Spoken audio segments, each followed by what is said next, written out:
Antiques Roadshow expert Geoffrey Munn shared some disappointing news over a beyond rare ring. A guest brought along the unusual-looking piece of jewellery, and specialist Geoffrey immediately gushed about how unique it was. "Well, there's rare, there's very rare, and there's extremely rare, and what you brought me today is beyond rare," Geoffrey explained. He asked the guest on a recent episode of the BBC show, "So tell me about what you brought with you." "Well, originally it was given by a great-uncle to my father, who then passed it on to myself," he replied.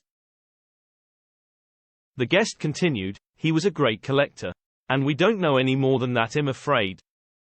It is an extraordinarily rare ring because it takes the form of the precious metal ring, a gold ring, but in this case, it's actually made of a very humble material indeed. It's made of quill, which is literally that sort of plasticky end of a feather," Geoffrey detailed. "A swan's feather has been shaved down into little columns with little threads of quill and then bound around the core, but even more remarkably, the gold lettering goes in and out of the quill. So it's a tour de force of craftsmanship, and it says on it when we pick it up here very delicately, 'I gave innocent,' and this is obviously a love token, and we would have guessed that very easily, simply on that evidence alone. Because this is gold foil running through it, and that's a reference to the sort of incorruptibility of a relationship, a love relationship. And that would have been quite enough for me today to get very excited. Very, very excited, but you brought me a letter that came with it as well. And then this is the most touching love letter that comes with the ring because the fellow that has given it to the recipient says, 'To my little insect.'" "Yes, that's a bit strange," the owner of the item commented.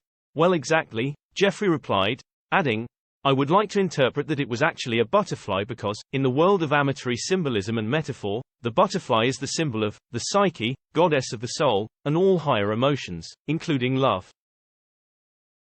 So I think H is probably alluding to that."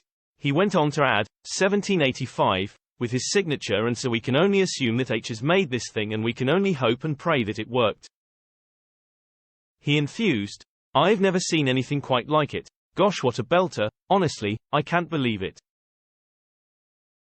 And the great irony of all this gush from me is that you might be expecting a high value, and you won't get it. But nonetheless, it's going to be worth £600 to a collector of rings, but with the context, perhaps even more than that." "Wow," amazed at that, the guest responded. "We just thought because it wasn't gold it would nt be worth anything at all."